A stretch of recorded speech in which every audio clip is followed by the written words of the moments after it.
সাদরান চৌধুরীর পেজ থেকে নতুন একটা ব্লগ নিয়ে আসলাম আপনাদের মাঝে। আমরা আসছিলাম মাওয়াতে একটু কাজে, তাই খাওয়া দাওয়া করে পরবর্তীতে রওনা দিলাম। আমাদের রবি সাহেব গাড়ি চালাচ্ছে, আমরা আছি 2.5 জন গাড়িতে বসে, অন্য গাড়িতে 4-5 জন করে উঠছে। আমাদের ছোটো গাড়িগুলো লোকও কম উঠেছি। এখন যাচ্ছি আমরা ঢাকার উদ্দেশ্যে রওনা হয়েছি। ইনশাল্লাহ আপনারা আমাদের জন্য দোয়া করবেন যাতে সহি সালামতে ঢাকা পৌঁছাতে পারি। একটা স্পিড ব্রেকার পেতে গিয়েছে হঠাৎ করে, এরা তো ভালো লোক না, স্পিড ব্রেকারে কোনো সাদা রং দেয়নি, তাই আমাদের রবির হেড অফিসে ক্লিক করেনি, একটু পিছিয়ে বসলে হবে। হ্যাঁ ওই দাদা ভাইয়া ভিডিও করছে, আমিও ভিডিও করছি, দেখে তো কত সুন্দর।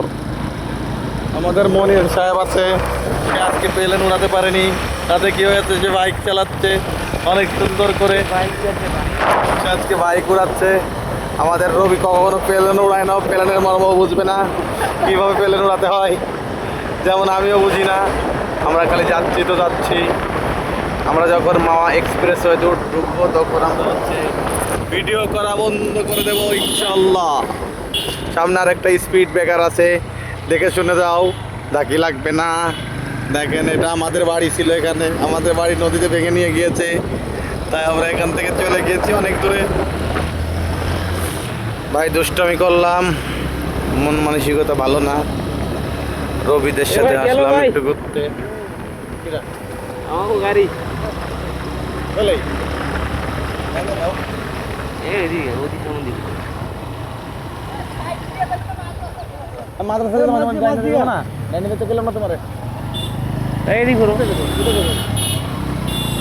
চৌধুরীর সাথে আরো অনেক মানুষ আছে।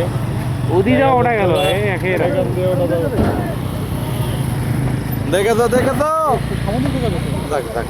সমস্যা নেই। আমরা একটু বেবাসেকা খেয়ে গিয়েছিলাম, এদিক দিয়ে উঠলে ভালো হবে।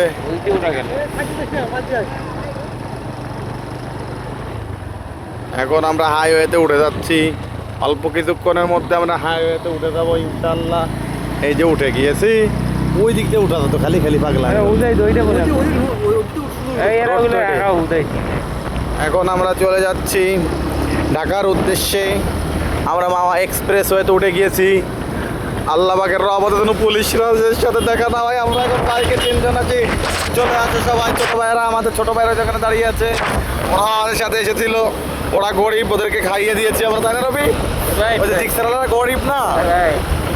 আমরা আনছি R15M, আমাদের R15M এর টাঙ্কিটা শুধু চেঞ্জ হয়েছে, গাড়ি সব ঠিকই আছে। যাচ্ছি আমরা, যতক্ষণ লাগে ঢাকা যেতে যাবো।